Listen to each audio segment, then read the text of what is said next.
Good morning, everyone. Morning. How are you? It's good to see you. Thanks for Yeah. being here. I know that we have quite a few other people who had signed up. I'm just going to give it another moment or two or start off light while we're seeing Yeah. if anyone else joins us before we get into the thick of our presentation.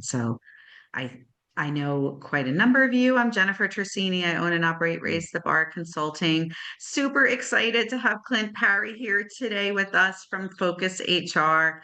Um, we're gonna dive right in soon. Clint, do you want to share a little bit about your experience and background with folks?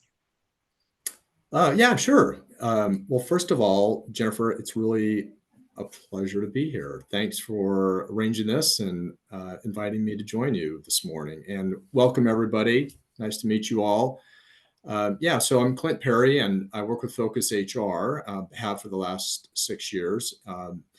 And sort of my background and how I sort of got into the world of all things people and talent. I actually started here a number about 30 years ago, and outsourcing, document outsourcing was Xerox Corporation. I then had my entrepreneurial seizure back in my 30s, where I ended up buying starting a business coaching franchise called Action Coach. So I spent about 5 years here locally working with hundreds of small business owners. Um, and that really helped me sort of a baptism of fire and helped me really understand a lot of the world and pains that small organizations have. And I think obviously nonprofit organizations, for-profit organizations that are small experience a lot of the same challenges. And from there, I really catapulted into the world of leadership development and executive coaching. We did a lot of culture work and work on building purpose-driven organizations and helping those organizations be led by leaders that were really anchored strong in values and helping inspire that discretionary human energy, as we call it. And the last 6 years have been with Focus HR in sort of the HR operations, HR outsourcing business. And so many of our clients, dozens of them, are in the nonprofit space sector, and so it's been a real privilege to work with them. And it's so taking sort of all my background experience in talent and growing, helping companies, small companies, organizations solve problems, working in the leadership development and culture space. It's sort of combined to kind of bring me where we are now, and I just love it. I love working with organizations, helping them solve real dilemmas and problems, especially when it comes to the human capital people side of the equation.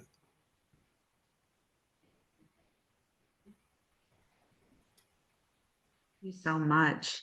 Um, I'll just dive right in and start asking questions of you, Clint. And the format here, folks, is that I'm going to ask Clint a number of questions that we think are real relevant to begin talking about, and then really open up the Q&A for you.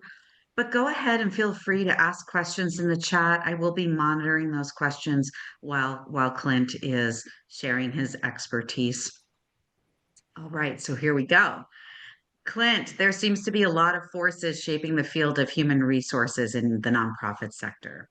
Can you share what trends you are seeing in terms of talent related changes that the sector is facing now, particularly in attracting and retaining top talent? And uh, yeah, just share your feelings about that too. Yeah, of course. There is a lot going on in the world of talent and attracting and retaining talent, and particularly in the nonprofit sector. Definitely a lot of forces are sort of reshaping things, as I'm sure you all, as leaders in the nonprofit sector, are witnessing firsthand and experiencing and have experienced for some time. Um, I think when I think about what's really going on now in the marketplace, in the world of talent, there I would probably categorize it in a couple of different ways. I would first of all say that there is still a definitive scarcity of really top talent. And organizations across the board, whether you're nonprofit or for-profit entities, are feeling that. There's still of course, very strong, intense competition within the private nonprofit sector. But certainly also that competition for that same talent is coming from for-profit sector, because obviously many times they may offer higher wages, equal or better benefits. So the war for a good talent is still alive and very real. There's an interesting organization that I've been following for a number of years. It's called the National Federation of Independent Businesses, and they survey thousands of small independent businesses across the country every single month, and they produce a monthly jobs report. And they as part of this, what they do, they look at number of job openings, and what's going on in terms of sort of the employment levels and unemployment levels, or the demand for jobs. And in looking at the data this recent past month, which I've sort of been tracking, which is really interesting, especially since post-COVID times, the current data shows about 53% of small organizations are hiring. So still abundant level of openings and need for talent. But the stark number, the very contrasting number to that, is that 87% still report that they have few to no qualified candidates or applicants to fill those positions. Now, we could already spend a lot of time figuring out, well, why is that? I mean, we can talk about, certainly we've got the sort of the silver tsunami, the baby boomers that are retiring and perhaps leaving a lot of space and openings, and that's not being filled by the sort of the new Gen Z, Y folks coming in, millennials coming in. Don't really know the sort of the answer to that, but what we do know is that it is still a very, very tough market to find and good talent.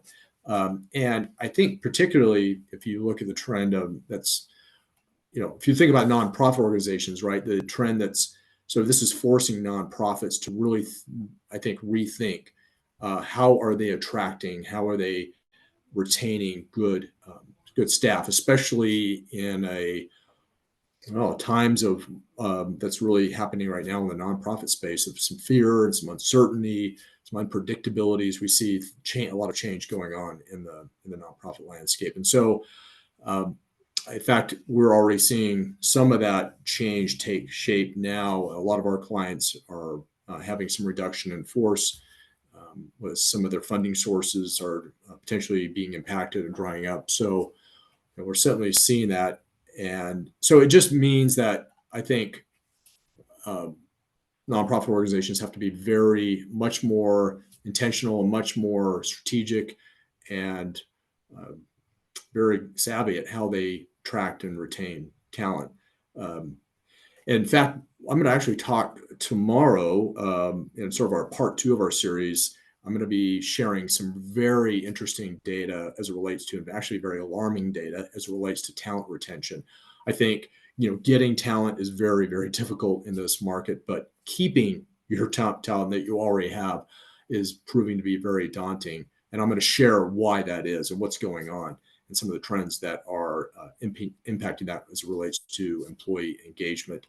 So anyway, that's my thoughts as it comes to talent scarcity and what's going on. And I think sort of another trend that's really interesting I'm seeing is that sort of on the flip side of that, simultaneously while you're seeing scarcity of talent, you're also seeing employee expectations really increasing when it comes to what they want from their employee experience. Obviously, we're seeing increased expectations when it comes to remote or hybrid work, employee benefits, seeing sort of an increase in that wanting a better overall culture. They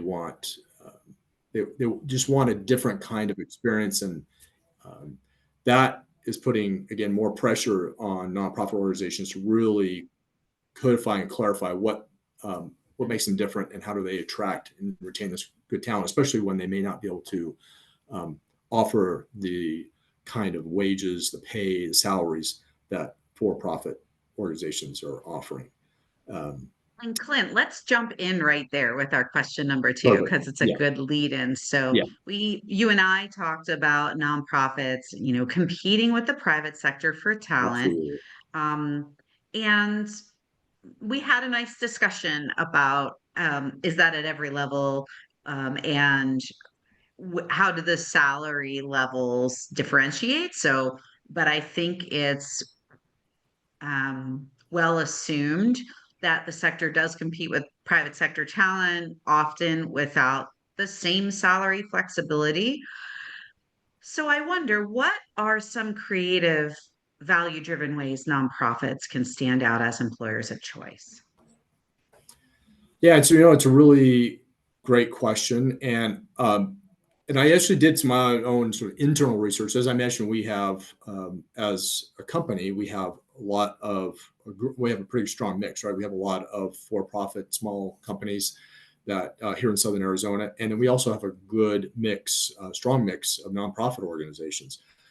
So in talking to all of my HR team that represents and works in with all of our clients on a regular basis and looking at sort of the wage data, there is certainly a wage disparity or a salary disparity on a whole, especially in the mid level and executive level positions. There's definitely a disparity there when it comes to salaries and just hourly wages. So that's certainly there. So yeah, now so that begs the question then, right? What do we do about that? How do we what are some of the creative ways that nonprofit organizations can um, compete and get the talent that they're looking for?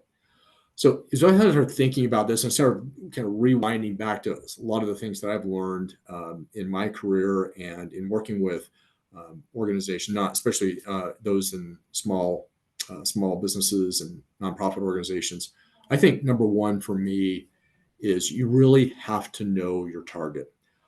Uh, in the recruiting and selection process, far too often, it's a very reactive approach, a very reactive process. An individual gives notice or they up and leave, and now you're scrambling to fill a position.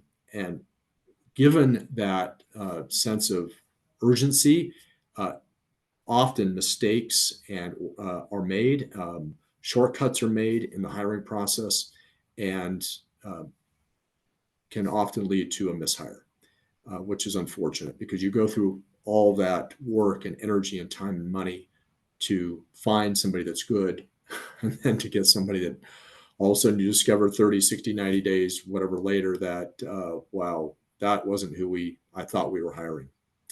And you get a mishire and then you perhaps have to go through the whole separation process or figure out how to work with them. So knowing your target, I think, is so critical because um, it's almost like you really have to, it really equates to the same idea as marketing and lead generation and fund development in terms of nonprofit organizations, really understanding who are we attracting, who do we want. Um, as we look at a profile of that kind of individual, that kind of candidate, who's going to really align to this role? Obviously, we may be looking for somebody has a more generous, altruistic, socially concerned, humanitarian kind of profile, somebody that whose values really align with what we're all about, what we stand for, what our mission is about. So sourcing that is absolutely key, and that really starts at the front end. What is the job posting that we're putting out? Does it appeal to somebody that an ideal candidate that we're looking for that's going to really fit well in our organization? Do the screening questions that we use, does that really going to help us get to, again, the quality of candidate that we're looking for? Are we using any kind of profile assessments that based on a job match profile can help us really narrow down and find somebody that really has a great fit for what we're about in the position that we're hiring? The interview process, again, are we asking sort of situational questions or behavioral style questions that help us pull out the facts and the work history and the way this individual approaches situations and challenges um, in their uh, in their past work experience? that allows us to get a sense that, yeah, they're going to be a right fit. So I think knowing your target and really then pouring everything into securing that target profile of candidate you're looking for is super important. The other thing I think is important too to think about this, Jennifer, and those on the call here, is to know what your employee value proposition is. Because if you think about your employee value proposition, nonprofit organizations, they got to be very clear about this, because you offer certainly a tangible. I'll define it between tangible and intangible. What I mean by tangible, I mean the monetary sort of, the pay, um, and the benefits they're going to get while working for us. But there's an intangible contribution that you really do make. Whether you really know what that is or not, I think it's important to really know what that is. If you don't know, you should be asking your employees, what's that intangible, that real qualitative contribution that we make to you as a part of working here, that is truly different, is truly special, something that's what's that sort of unique essence that we bring as a nonprofit organization, given who we are, what our mission is, that differentiates us, that is something you can't quite imitate in another organization. And do we really understand what that is? And do we articulate that in the hiring, the recruiting process, and even further on in the retention process, that people really understand that? What is our mission? What do we stand for? So it's a contribution we make to our community, to society. And of course, compensation is important. And I'm not deleting that, but it's important. The benefits and all of that, professional development, all that's important. Flexible work arrangements, all that's important. But knowing your employee value proposition is really, I think, really key. And then having consistency in the recruiting process is absolutely essential. Clint, I have a off-script follow-up question for you Perfect. on that.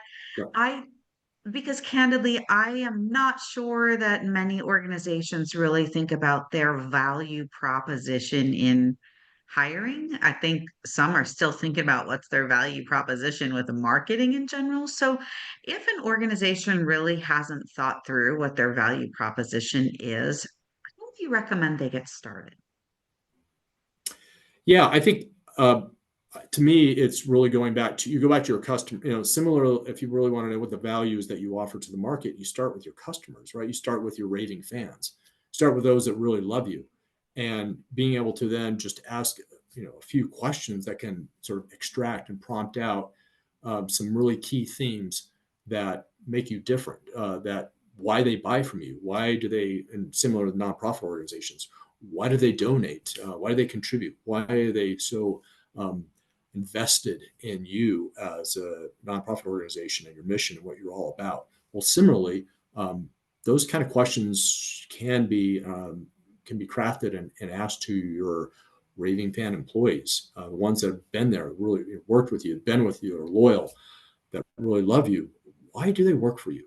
Why do they work for the nonprofit organization? But also, why do they, certainly there's probably an alignment and a commitment to the mission, but there's also more to it than that. There's about why do they work for you as as a leadership team, as an organization overall. What is it that they get from you that they maybe haven't received or haven't got from other for-profit or nonprofit entities that they've worked for? What do you give them? What do you enrich them with, and inspire them with? And how do you fulfill them in ways that maybe they haven't received before? So I think being able to ask those, just a few, real prompting questions, can extract so much insight and value that will, cumulatively, as you ask several employees, can help you create a sort of a narrative and I think a very clear picture of, this is why people work for. This is why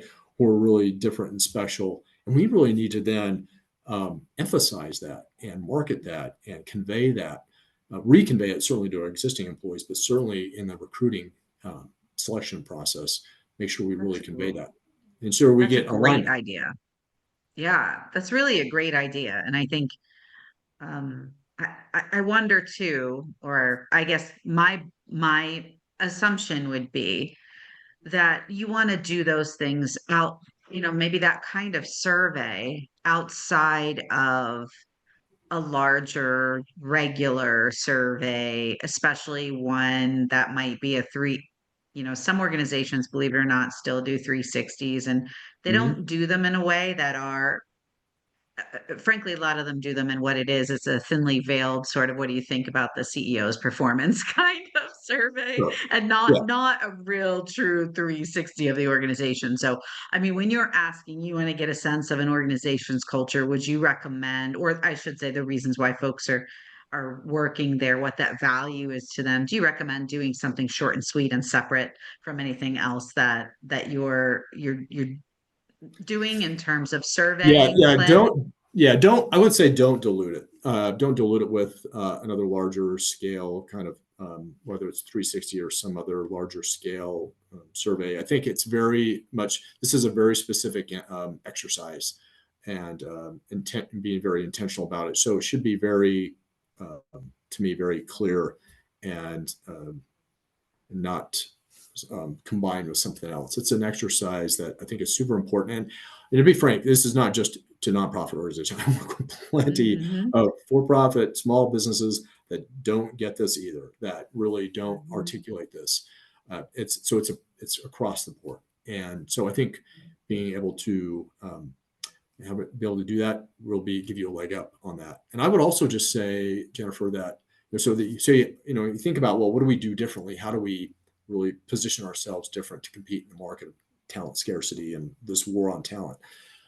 We talked about sort of the talent acquisition side, but equally and or potentially more important is the talent retention side. Because it's all well and good to get them, but man, we can't just let the water run out the bathtub. We have to keep them. And you know how much money and time and effort, it's thousands of dollars really when you look at it, you spend, and probably dozens or hundreds of hours that you spend in acquiring great talent. We got to keep them. And we know probably the number one reason why employees do leave an organization, it's because they don't really like who they work for. They don't like their boss. So, what are we doing to invest in our leaders to make sure we've got great caliber managers, supervisors, um, those that lead people, that can inspire them and really align with who we are and our value proposition, our core values that live and breathe those. Another aspect of that is just employee feedback and recognition. In fact, I'm going to show tomorrow in uh, the workshop that I'm presenting. There's the data shows huge gaps there. What manage, even specifically some perception gaps of what managers and executives think they do in terms of recognition and feedback, and what actually employees think they get. There's a huge disparity there. Uh, More often than not, there's a very low percentage of employees that think and feel like they receive great recognition, and that they feel that they receive good feedback on their performance, and they want that. Especially this new generation, they really value that. So anyway, there's a couple of things, and probably obviously we need to probably get a little more creative on benefits too. And nonprofit organizations, I think, are traditionally known for offering very good benefit packages. But if you can, again, you can't compete on the monetary pay scale. Well, what can we compete on? Maybe we can get very clever and creative on the benefit side, looking at flex work, remote hybrid work, 4-day week, wellness programs, employee assistant programs, help with mental health, mental wellness, um, volunteer time off, right, for a worthwhile cause, paying even a pet-friendly environment, work-life integration with child care, elder care, sabbaticals. So there's a variety of different sort of ways that you can get creative with some benefits that may be very appealing to the target market in terms of talent that you're attracting. It's just important to be very fair and consistent with those if you do offer those kind of benefits. So anyway, I think Well, there's a let's couple of talk a key things. sorry. No, go ahead. Let's talk a little bit about a little bit more, Clint, about what I think you're saying is culture and how you build a strong culture. So how can nonprofits cultivate and develop that culture, especially during times of uncertainty or transformation, in order to not only retain top talent, but avoid burnout, which I think is a huge issue we don't really address. in these It is. positions. It is a big issue. In fact, we're gonna again. I'll talk about that a little bit tomorrow, and what's going on in the landscape, because leaders of nonprofit organizations and certainly for-profit, they need to be aware of it. What's going on in the world of sort of talent and employees and human capital, and some of the trends here. Like, here's the biggest thing I think about culture. Culture is an outcome of values. It's not something that just you just say, "Oh, I want this kind of culture." There's a lot of confusion out there about what some people think great culture is Google, right, where they have lots of fun events and food and games and ping pong, and that's not really culture. I mean, that those may be aspects of that, but that's not really culture. When we get to culture, we're really talking about values. Values drive culture, and really culture drives value. And what I mean by that is that culture is an outcome of core values. So, have you articulated as an organization what your core values are? What are the things you pay a price to live? The values that you pay a price to live, and what you aren't willing to really compromise on. And then once you really have articulated your core values, the things again we espouse, we really believe in, um, have you embedded those into the fabric of the enterprise of your nonprofit organizations? Do you live and breathe them? Have you embedded them into into our operations, our systems, our work environment? Are they talked about? Are they lived, breathed? Especially the most effective, most impactful way that values are, I think, really inculcated and really embedded into um, an enterprise is through leaders, right? So effective leaders that really believe and really live and talk about and um, actually embrace and utilize the values in their decision making, in their communication, in their behavior overall. That is critical for being able to develop a great culture. And values will be different depending on the enterprise, right? There's no one set of, well, this is the right set of values that every organization should have. Every organization is different, just like your own fingerprint is different. Every human being is different. Every nonprofit organization is special and is unique and distinct. So, what are the sort of value drivers, the core values that drive your organization? And then I think once you really understand and got clarity on values, it's then, hey, we need to make sure we have alignment when it comes to purpose and our mission.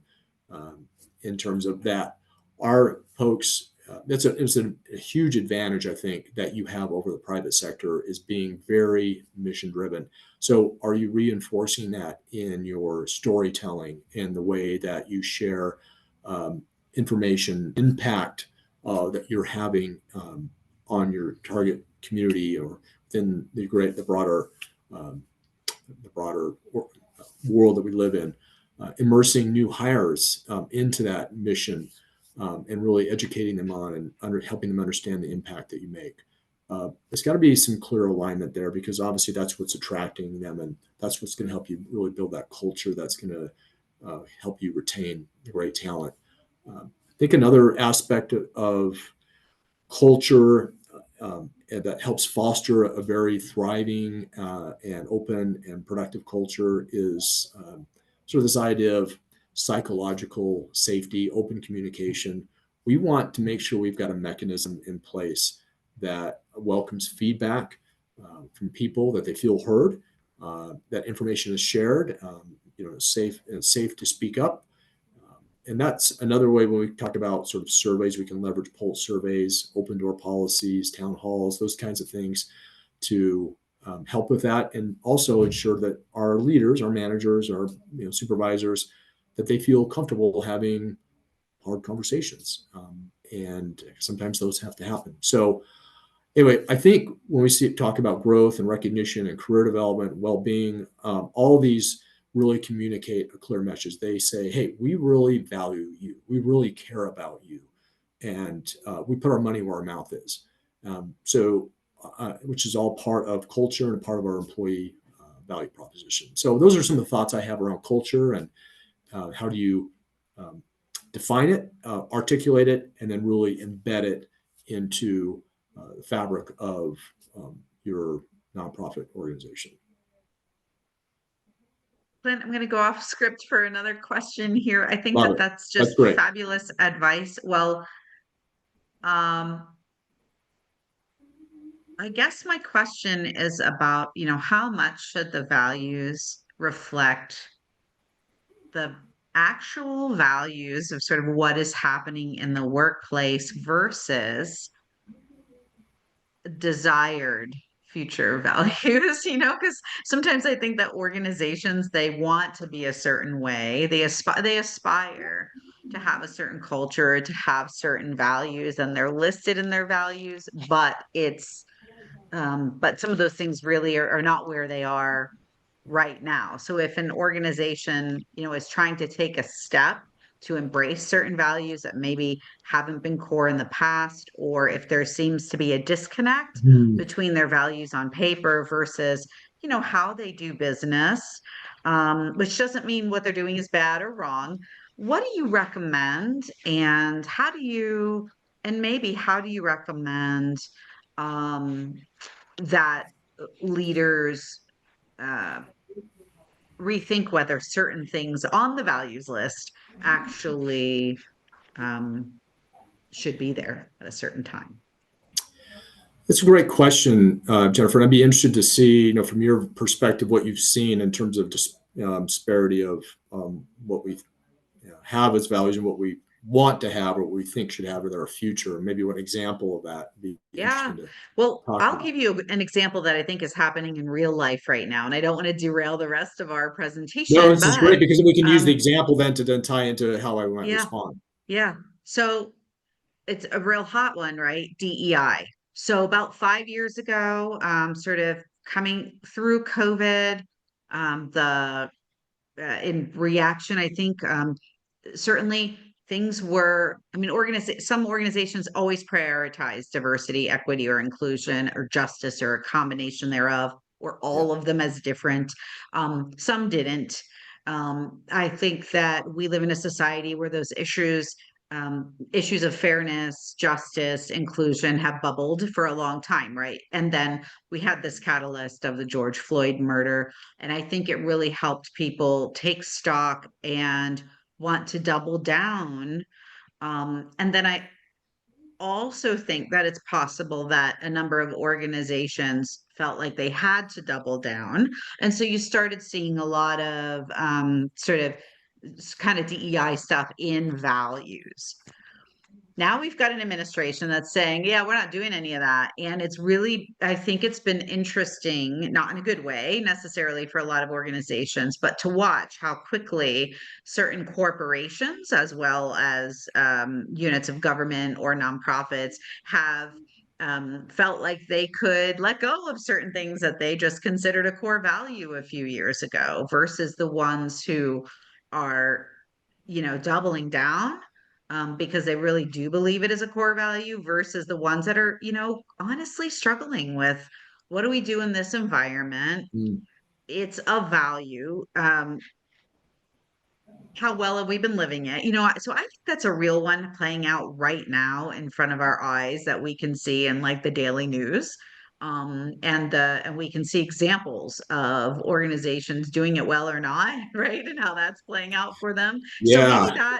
maybe that's one that like I think everyone knows enough about that you could maybe So talk through with them. it's a great context. Thanks for sharing that. And uh, here's what I would just convey as I think about values and um, particularly those that are aspirational values or those that are potentially coming in conflict. Look, at the end of the day, I think what's super important for any organization, is that the values that they truly embrace are those that they truly that are authentic to them, um, and are not values that they think they should have because that's what everybody else expects or wants, but it's truly what they do believe in, because it'll be very clear to uh, donors, to contributors, to those that are attracted to the nonprofit organization or in any organization, and particularly in employees, that if a value is conveyed but isn't lived or isn't really believed, there will be an incongruity there. That will become very apparent. Says, hey, well, I thought we believed this, but I don't see that manifest in our actions, in our behaviors, in the way that leaders lead and what they talk about and how they act and how they show up. And so I think it's super important for uh, nonprofit organizations, particularly, to define what is it that we truly believe in and what are we willing to pay a price for? Because a value isn't a value, a core value. Now, we can have, let's just say this, we can have, there are dozens of values out there. There's probably a list. I could give you a list of 50 values out there that many of you here on our time today, our session today, would say, yeah, I believe in those. A lot of them. We'd all agree. We have common, but there are very few that we'd say that are what I call core values. That, in other words, that you would pay a price to live. That you would compromise something else, another value, to live that value. Uh, that to me is the differentiating. That is the real filter, if you will, of what is truly a core value, something we pay a price to live that really informs who we are, versus just a value that's nice and a value that we think are good, but isn't truly core to us. There's a great book out there called Lead by Greatness. It's by David Lappin. I'll allude to it a little bit tomorrow, but David Lappin has done, and Lappin Organization has done a lot of phenomenal work around the idea of a value system, a core value system, and how you create that core value system, and how you make the choices that go along with articulating the value. So it's important also, Jennifer, when you talk about core values and congruity and what we've just talked about, to not only just say, well, we believe in DEI. Well, okay, what do you mean by that exactly? Please define that. Really articulate, what do you mean? Just the same thing goes to integrity. Integrity is a very common value. Well, I can talk to 5 different people and get 5 different definitions of what integrity means. So what do you mean by integrity? It's super important to really articulate and flesh out, what do you mean by that value? How does it show? What are the positive actions that give life to that value that you believe in, that you pay a price to live? And what are the negative behaviors that undermine the value?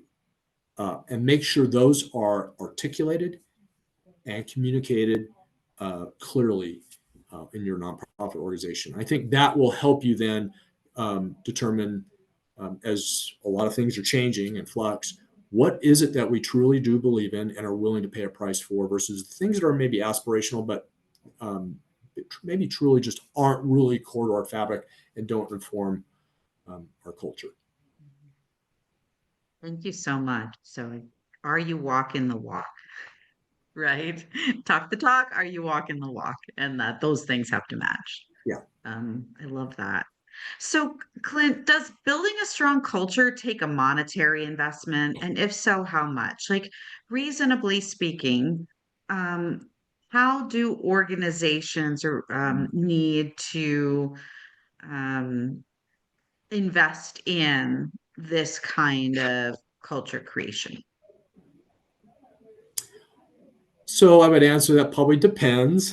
You probably didn't want to hear the answer, but I mean, look, you could invest thousands, right, in of dollars in building culture. If you look at leadership development, employee engagement programs, and learning and development programs, and career development, promotion, and recognition, reward programs. I mean, all of those potentially could contribute to culture, and you could spend a fortune on developing those. But uh, nonprofit organizations and even smaller businesses don't have that kind of money to invest and spend. They're honestly on a budget. And so I think a lot of culture, building culture, can be done, I would say, on a budget and kind of a do-it-yourself approach. I think the bigger question is how much time are you willing to invest? You know, culture, you can't just go buy culture in a box and bring it in and say, oh, here's our culture. It takes some pretty deep and rigorous work, some real deep introspective work. I think it requires leaders to spend the time and the energy to really invest in and really peeling back the onion and getting very deep and um, strong, rigorous debate and conversation around what do we believe in, what do we stand for, what are the values that we are willing to pay a price for that ultimately inform the kind of culture that we want. And it requires some sacrifice. Maybe sacrificing of sort of certainly of time and energy, but also sacrificing of ego, self-interest, for the greater good, um, to make sure we live those values. So I would just answer that. I guess building a culture is not so much, doesn't have to cost a lot in terms of monetarily, but it certainly is going to require some energy and time and sacrifice, and being willing to have the rigorous debate with leaders and key people on your team to truly articulate what our culture is, what are the values. Again, we go back, it's not really what our culture is, it's what are our values, what do we believe in, because culture, as I mentioned, is just an outcome of values that are lived or not lived. And that's what I would think, that kind of work. You may, if you can't do it yourself, certainly you may need to bring in somebody to help facilitate that kind of conversation. Um, but I believe that um, nonprofit leaders can do this work. They may take some preparation, some reading, some studying, and debate, but I think they can do this. At least take a really good stab, and really make a really good progress on their own. It's my thought. Thanks, Clint. We've got three more questions we were going to talk about. And I just want to see if we can, I'll put them out Yep. there. If you think that we've already covered them, just let me know, and then we can move on to the Q&A for folks. What steps would a nonprofit take to evaluate the health of their talent processes and rethink their approach? So if you're looking at overall, what a lot of what we've talked about, right? How do we acquire talent? How do we retain talent? What is the value proposition? What we have, what are the in general the if we look at HR, and HR is sort of an umbrella, or HR, human resources, is just a compilation of many processes from um, recruiting, selection, onboarding, development, retention, um, learning and develop growth, and separation. Those sort of all the main processes that you see in an employee life cycle, and the main processes that comprise what HR is. And of course, you throw in their compliance, and you throw in their compensation, performance management, a lot of those other smaller processes. But I think to assess where we're at, I think it's important just to do a basic assessment, HR audit. There's certainly a lot of checklists out there. You go out and Google and AI, you can find those kinds of checklists that help you can ask some questions and get a sense for it. I think you can there's certainly HR consultants out there that can help in that process of really auditing or assessing. Hey, what's the health of our HR processes right now? Are we doing things that are contributing and really being helpful to us attracting and retaining talent or not? We our Focus HR organization, we offer, I think, a very good HR health check. It's complimentary. It's right on our website, and maybe we can share that. I can share that um, information at the end, but it's simply focushr.net/ I think it's HR health, and or you just do a search on HR health check in our field, you'll find that. And it's a very 5 to 7 minutes. You can take that. It's like 10 questions, and it'll give you a very good, clear, sensible score of kind of where you give you a score where you're at, and give you some recommendations. So that's a very quick and easy way, I think, for organizations to get a sense for the health of their HR practices and processes, and what they have in place, and maybe some of the gaps that exist. Okay, great. So, Clint, actually, I do have a link to your check, and I'm just going to put that here for folks if they want Oh, right. Great. to take a screenshot, and I can share it again at the very end while we're, I thought I put that Super. up while we're talking. So let's Okay. switch gears, and I want to ask you this question. How do you see new AI and automation technology redefining the very essence of work and people's relationship to it, and talent acquisition. Yeah, it's a big one, right? Spend probably the whole time talking about that. It's a big question. I It's know. evolving rapidly. Like I think at a high level, there are some immediate ways that nonprofit organizations can sort of take advantage and leverage AI in the workplace, um, and how it really is impact. It really is reshaping in some ways the way people work and so forth. But the way I look at AI, my own personal perspective, and I'm not certainly an expert on it, but the way at least I see how AI is being utilized, not only with our own organization, but not other for-profit, nonprofit organizations, is number one, certainly is to reduce the repetitive burden of administration tasks, tasks that are repetitive in nature. There's data entry, scheduling, transcription, reporting, analysis. Some of those things are very easy uh, opportunities to leverage AI and helping you do more with less and add a lot of speed and efficiency to the way that those things have been done in a very manual way. So I think I would just look at what are the manual tasks that you and your employees are doing that are repetitive, that are manual in nature, that could leverage some of the AI and automation tools out there. You can look at segment. I mean, it's AI can do an effective job of segmentation and personalization of your sort of your donor outreach, grant writing, grant prospecting writing, help with volunteer management, sort of analyzing the impact of programs, um, even having a chatbot that can help with those that somebody shows up on your website could be interested, right, in client intake and support, to improve service delivery, social media scheduling, content scheduling. So those are some of the, I think, just the initial early ways that I'm seeing AI being utilized in the marketplace.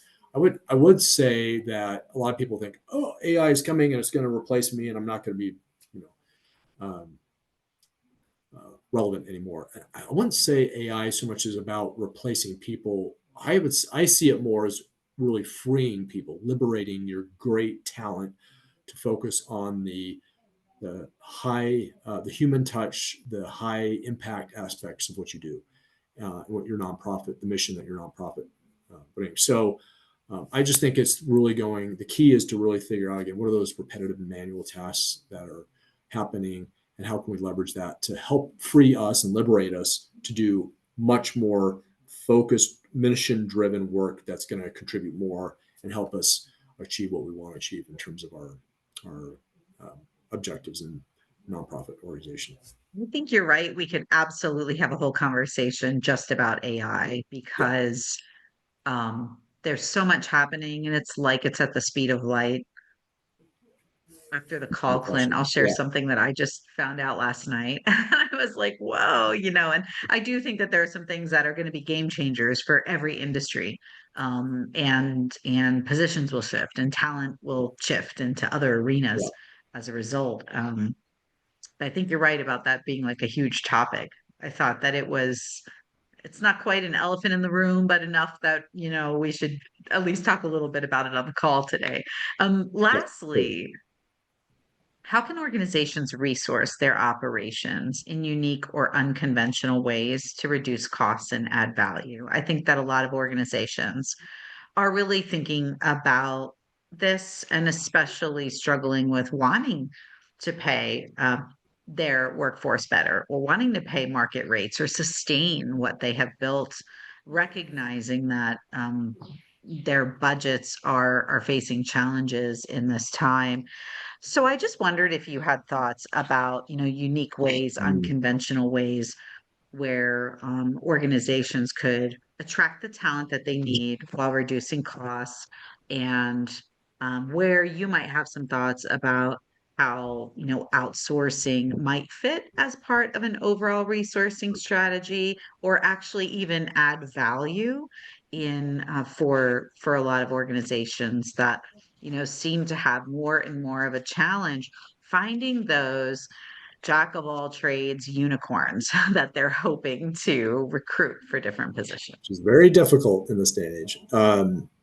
It's a great question, and the way that I tend to, and again, I spent a lot of years in coaching small, leaders of small organizations, for-profit businesses, or even larger companies. And one of the key principles that I always would communicate, and I learned this early on in my career from a great CEO. He said, Clint, he really was talking about to the group that we were in, and he said, do what you do best all of the time, and do what you don't do best none of the time.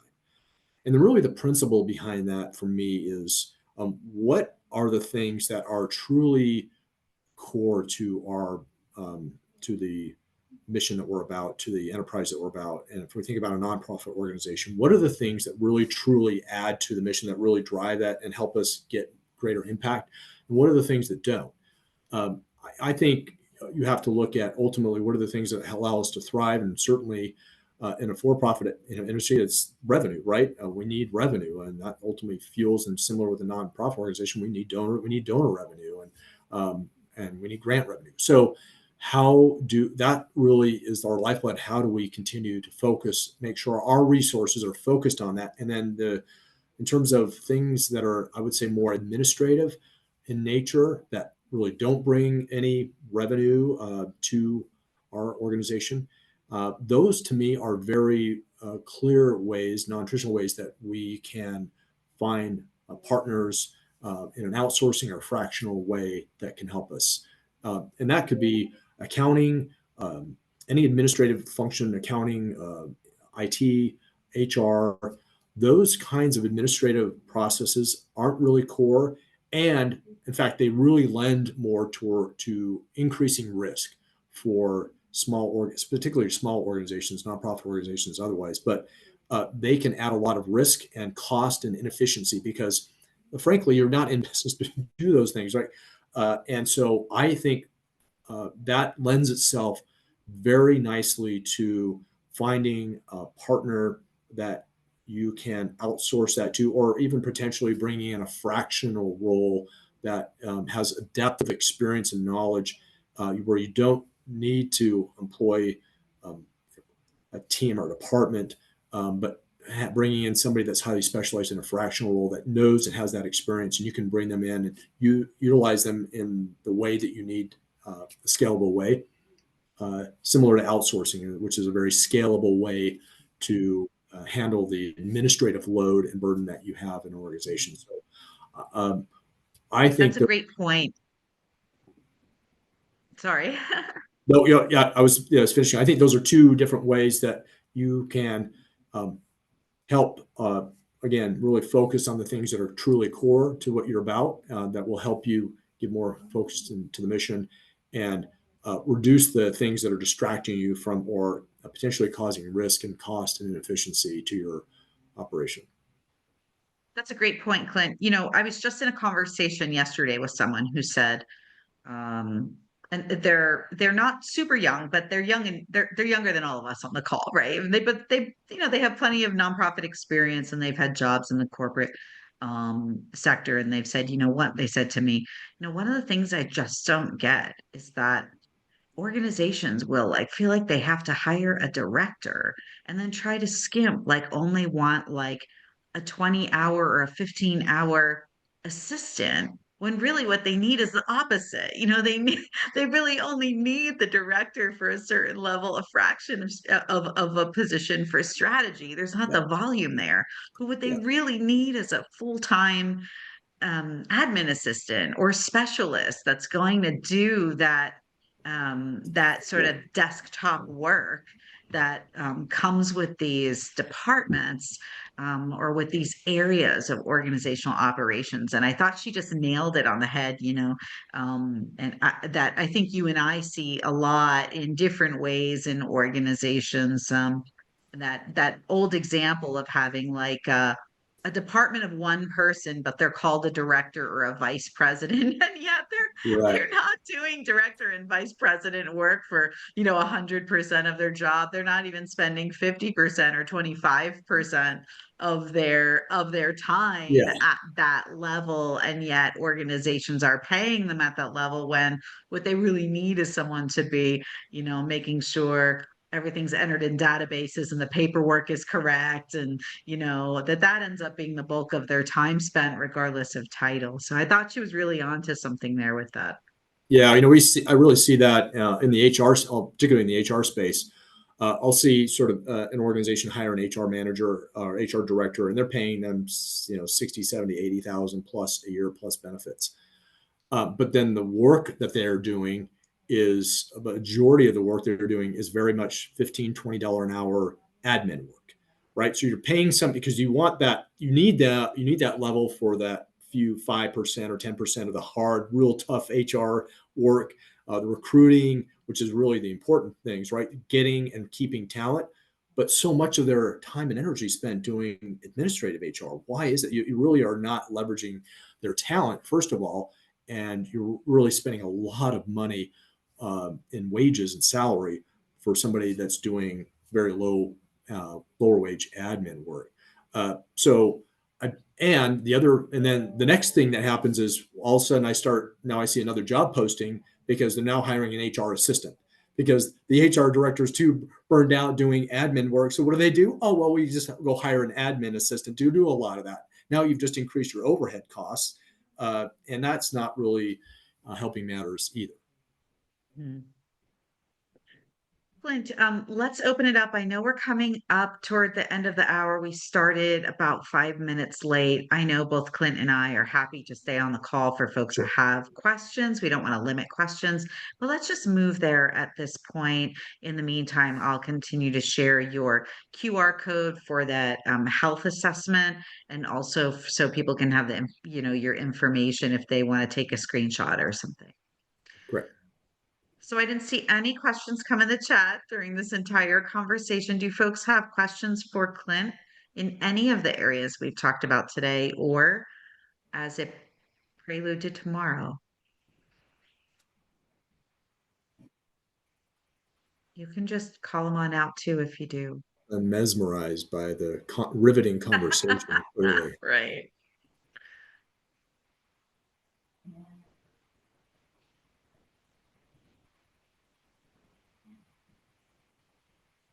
We have a few thank yous in the meeting chat, which we Very much. appreciate. Thank you for being here. We'll hang on the call a few more minutes. I see that a few people did step off, but wanted to thank everyone for joining us today, and I hope you'll join us tomorrow for part two. Have a great Thursday. Thanks, Jennifer. Thanks, Clint. Hey, thank you. Appreciate it. You're welcome, Courtney. Have a great day. All right. Well, I can tell you we had more than 3 times the amount sign up for today.